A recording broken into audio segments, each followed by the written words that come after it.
You didn't stumble upon this video by accident. There exists a book ancient, potent, and timeless, so powerful that it was buried in secrecy for millennia. Governments feared its truths. Clergy locked it away. Sorcerers vowed their lives to safeguard it.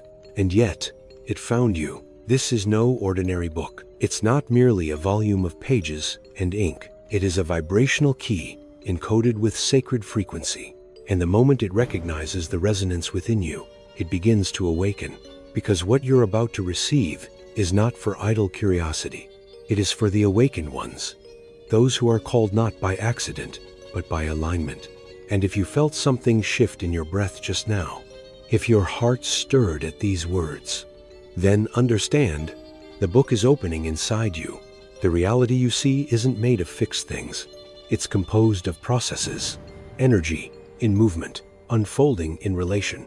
And within that dynamic flow echoes an ancient phrase, a phrase older than memory itself, a code whispered through time. The lips of wisdom are closed, except to the ears of understanding. This is not poetic flourish. It is a ritual utterance, a sonic gate meant to test those at the threshold. It is a lock, and only those who listen with the heart, not just the intellect, may pass. Because this wisdom was never meant for those who seek to know. It was forged to transform. It's not about the accumulation of data or spiritual trivia. It's about breaking the shell of identity to allow the soul to breathe. That phrase, at the beginning of the Kybalion, it doesn't decorate, it guards. A vibrational barrier that sifts the superficial from the sincere. True wisdom veils itself from the impatient. It is allergic to arrogance. It yields only to the still-hearted, the deep listening, the reverent. Ears of understanding don't mean you've read countless books. They mean you've listened deeply, without judgment, without haste, without forcing what is ancient into modern boxes. These ears don't just hear, they feel. They are the antennas of the soul. So through time, this wisdom encoded itself in layers, not merely linguistic riddles, but internal challenges designed to shield the unready. It was never the books that were locked. It was the souls who couldn't yet open them. Yet some crossed through, not because of luck, but because of surrender, vibration, and presence. Think of Apollonius of Tyana, Paracelsus, Agrippa, Giordano, Bruno. They weren't just thinkers, they were initiates. Their lives transformed from the inside out. And many paid dearly for it. Because the moment you embody this wisdom, you become a threat to a world built on unconsciousness. But true initiation isn't ceremonial.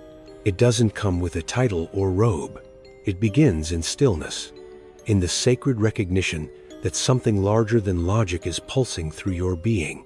The moment you feel something inside vibrating differently, when a truth starts moving through you, that's the beginning. That's the first whisper of wisdom. It's no accident that Hermeticism means sealed, not to exclude, but to protect. Because wisdom, like fire, burns the unready. Take this seriously. Knowledge given too soon can destroy. Not because it's evil, but because it expands you beyond your container. And what can't be held will collapse. Thus, the ancient adepts shielded this book, not out of elitism, but compassion. Because, when the soul is ready, the book appears. First code. The universe is not just what you see. Simple words. But behind them lies a detonating truth. The seen world is a speck, just the tip of a multi-dimensional iceberg. What you call reality, solid, material, logical, is only a surface hologram. The rest, invisible, untouchable, yet more real. The first code, hidden beneath time's folds, what the Hermetics called the principle of mentalism. Decode is, everything is mind, all is consciousness. This is not metaphor. This is the origin of origins. Everything you touch, hold, hear, first existed as thought. Before the building, there was the image. Before the song, there was the pulse. Before the encounter, the vibration. And this doesn't just apply to objects. It applies to your entire life. Every pattern, every repeated failure, every uncanny coincidence was formed in your field long before it manifested. Because the mind is not just where you think. It's where the universe begins. When you understand this not as a theory, but in your bones, you wake up from victimhood. You stop saying, "Why is this happening to me?" and begin to ask, "What in me is vibrating this reality through me?" This is the awakening. This is the danger. Because when you realize you are not a passive receiver, but an active emitter, you reclaim your power. And that's when the systems tremble. The seed of reality is planted in thought, but watered by emotion. Thought alone is weak, but thought infused with feeling becomes vibration, and vibration becomes form. That's why you've seen things happen after moments of deep clarity. Un inner décision, a silent prière, a focused image, and reality bent. That wasn't coincidence. It was mentalism in motion. The mind isn't just the source of your thoughts. It is the mold of your experience, the echo chamber that returns what you transmit. And now, think, how many times have you witnessed someone rise above their circumstances? No wealth, no connections, no safety net. Yet they broke through, while others, surrounded by opportunity, spiral into defeat. It's not just what they did, it's what they believed, what they held inside. Their inner field, that sacred combination of belief, emotion, and focus, was already living the future before it manifested. That's the danger and the liberation of this first code, because it strips away blame. It doesn't point at your childhood, your past, the world, or your enemies. It points inward, not to accuse, but to remind. Because you've always known this. You've seen moments when something happened so perfectly, so in tune with your deepest intention, before you even understood how. That's not magic. That's alignment. That's mentalism. Thought plus emotion equals vibrational emission. And that emission is what sculpts the universe around you. You can think all day long, but if your emotion is weak, conflicted, or scattered, the vibration is blurry. On the other hand, when you think and feel in harmony, when your heart and your mind form a unified pulse, you bend the field. And remember, this field isn't just yours. It's shared. It is the interconnected fabric of frequencies, the web where everything is woven. You are a node, a conduit, a transmitter. Your life is not isolated. It's a mirror, and that mirror reflects what you vibrate. That's why, as your awareness expands, you stop asking, "Why is this happening to me?" And instead you ask, "What inside me is still keeping this frequency alive?" And that question is a portal. It doesn't blame. It liberates. It returns authorship to your soul, because you are the writer of this script. And you're still learning to write consciously. And now, science starts catching up. Neuroplasticity, biofeedback, heart-brain coherence, even measurements of the human electromagnetic field. They all whisper what Thoth proclaimed millennia ago. The body is a transmitter. The mind is a seed. The heart is the amplifier. The soul is the sculptor. And so, the code begins to unfold within you. Second code. What is within is like what is without. Here comes the second key, almost like a mirror, not reflecting passively, but responding actively. As within, so without. As above, so below. This isn't a poetic mantra. It's an ancient mechanic, a metaphysical law, a structure as real as gravity, except it shapes vibration instead of matter. Your inner state is not private. It is projected. It is echoed. It is corresponded. And no, this is not metaphor. It is mechanism. What you feel, believe, repress, or ignore manifests in your world. The repeating arguments, the cycles of rejection, the frustrating financial limits. They're not random. They're not fate. They're not punishment. They are mirrors. The universe is not cruel. It's precise. It reflects what's vibrating at your core, so you can finally see it, confront it, and recalibrate. And once you stop judging your life and start observing it, everything transforms. You shift from fighting the symptom to healing the source. Because the truth is, when your inner world shifts, your outer world can't help but follow. In Egypt, in India, in Greece, the temples, labyrinths, and altars were not built just for worship. They were architectures of the self, Each stone, each measurement, each chamber mirrored a part of the soul. They aligned the microcosmu with the macrocosmon, the cosmos. And when aligned, the divine flowed through. And even today, you can access that alignment. You don't need a temple. You need presence. Observe your space, your home, your relationships, your habits, your body, your thoughts. Each is a compass.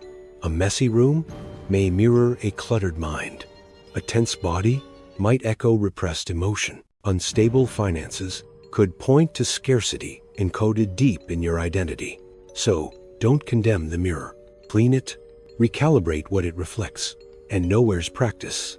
Each morning, before the world touches you, before you open your phone, pause, breathe, ask, what do I need to harmonize in myself so that today mirrors peace? No words needed, just listen. That inner question vibrates deeply, and the day responds. The mirror shifts, the projection realigns.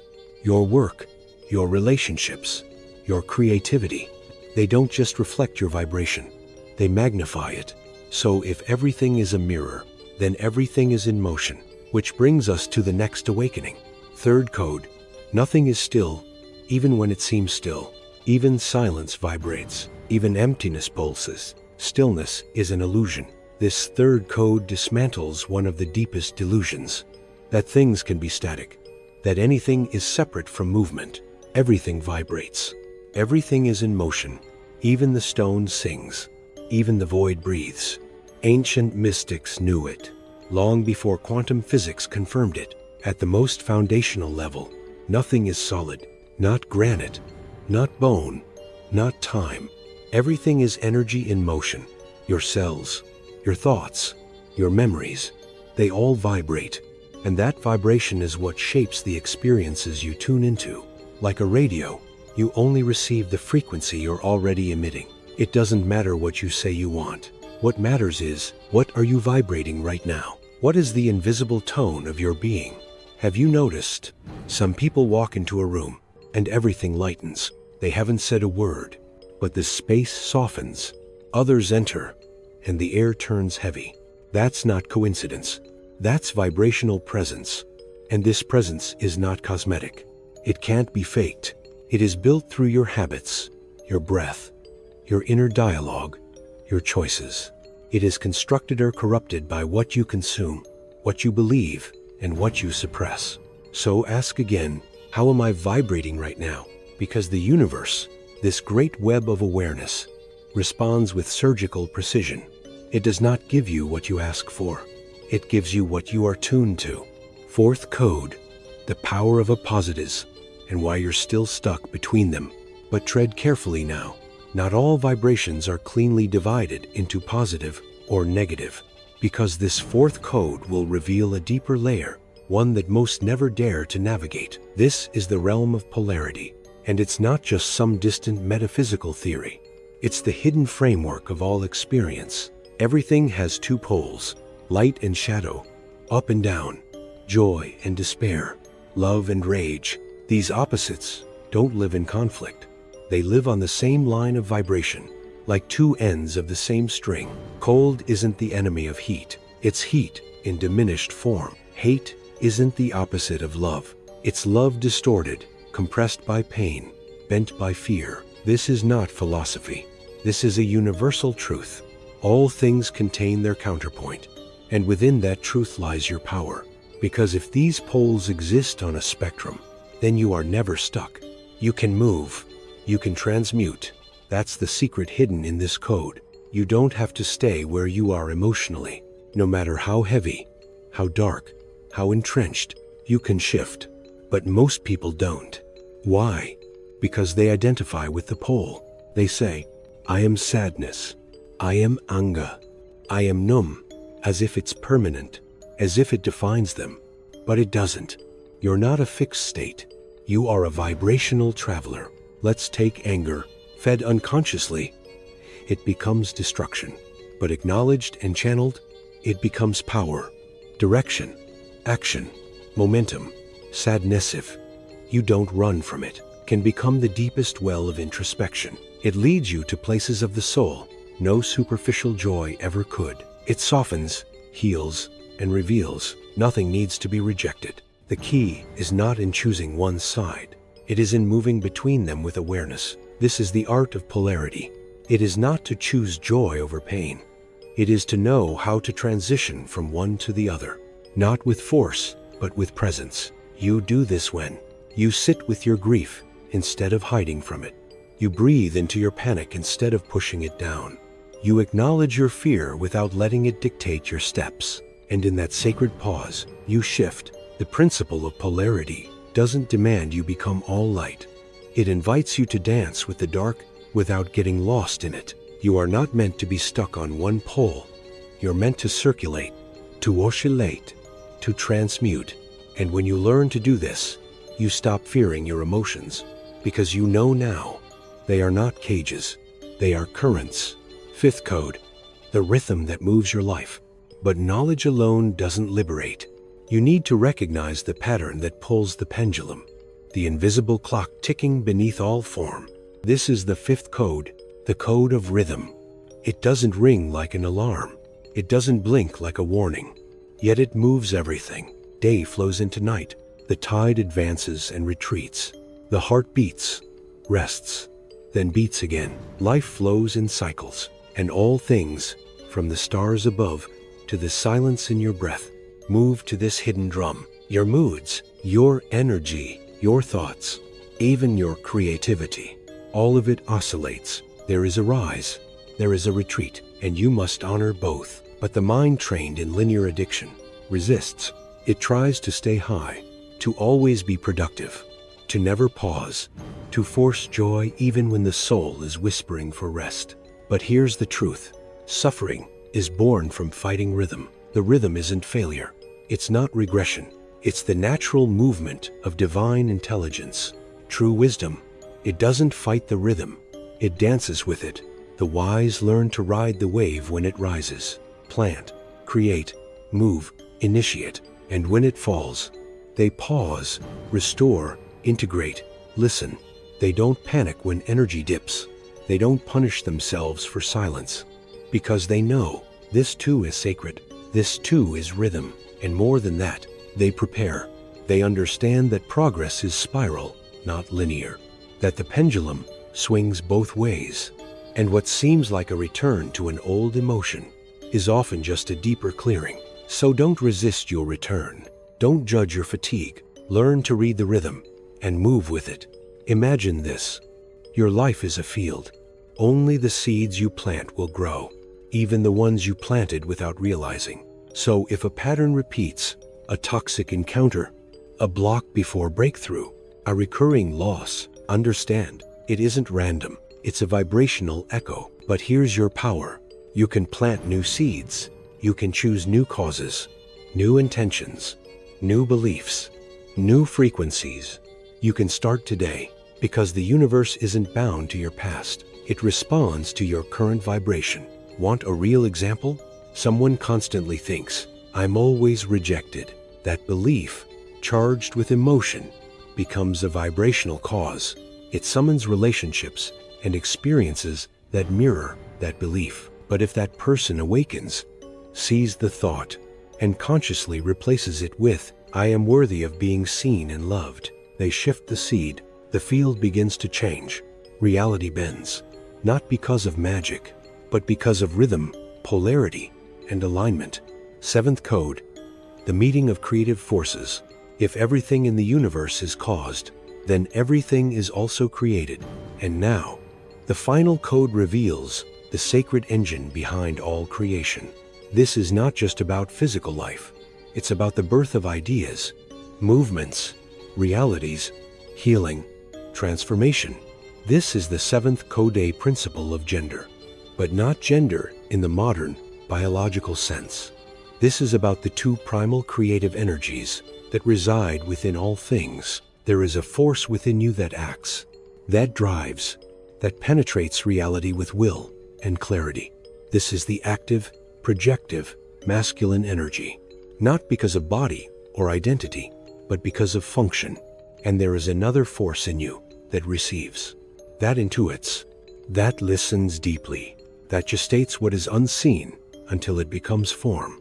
This is the receptive, generative, feminine energy, not defined by gender, but by cosmic design. From the dance of these two, all things are born. But most people live in imbalance. Some are addicted to doing, always pushing, building, deciding, achieving, but they become disconnected from feeling, from inner stillness, from divine listening. Others live entirely in the realm of dreaming. They wait, they wish, they imagine, but they don't move, they don't act, and so creation gets blocked. The universe doesn't respond to one energy alone. It responds to their union. Thought needs silence to take root. Vision needs space to grow. Willpower needs receptivity to manifest. If you want to become a true creator, you must learn to use both. Know when to move, and when to surrender. Know when to focus, and when to feel. When to act, and when to receive. And you can't just learn this intellectually. You must embody it. It shows up in your daily choices. Are you overacting and ignoring rest? Are you overweighting and avoiding movement? Balance your inner genders, and your creative channel becomes divine conduit, an instrument tuned to the highest harmony. Real creation doesn't come from hustle or passivity. It comes from integration. When your intention masculine meets an open, fertile field feminine, reality bends, ideas take shape, healing emerges. A new timeline is born. It is no coincidence that this is the final code, because it is the convergence point of all the others. Mentalism gives you direction. Correspondence gives you reflection. Vibration gives you frequency. Polarity gives you movement. Rhythm gives you timing. Cause and effect gives you sequence. And gender gives you creation. This code is the cosmic womb of manifestation. And now, you have passed through all 7. You have crossed the sacred threshold, and something ancient, something powerful, has already begun to awaken in you. The final secret: this is just the beginning. If you've made it this far, you are not the same. Something in you has shifted. Something you may not fully name, but you feel it. The vibration is different. The silence is deeper. The world around you may seem unchanged, but your inner field has been activated. And this is no accident. The book didn't just speak. It touched. And if it touched you, then you're ready to walk through a door that never closes again. This is not the end. This is your first step. So write now in the comments, "The book found me, and I'm ready to remember." Let that phrase anchor the frequency. Let it ripple across the field. Let it reach another soul who's waiting to wake up. And before you leave this sacred space, don't shut the portal just yet. A new message chosen just for you awaits on the next screen. Click. Walk forward. Let the journey continue. The next code is waiting. And if this message ignited something inside you, if it reminded you of what you forgot you knew, support this work. There is a link in the pinned comment to support the channel. Or press the super thanks button below. Because when you contribute, you don't just donate. You align. You strengthen the mission. You feed the frequency. This isn't content. This is a spiritual transmission. This is the voice of the ancient book, remembering itself through you. See you at the next portal.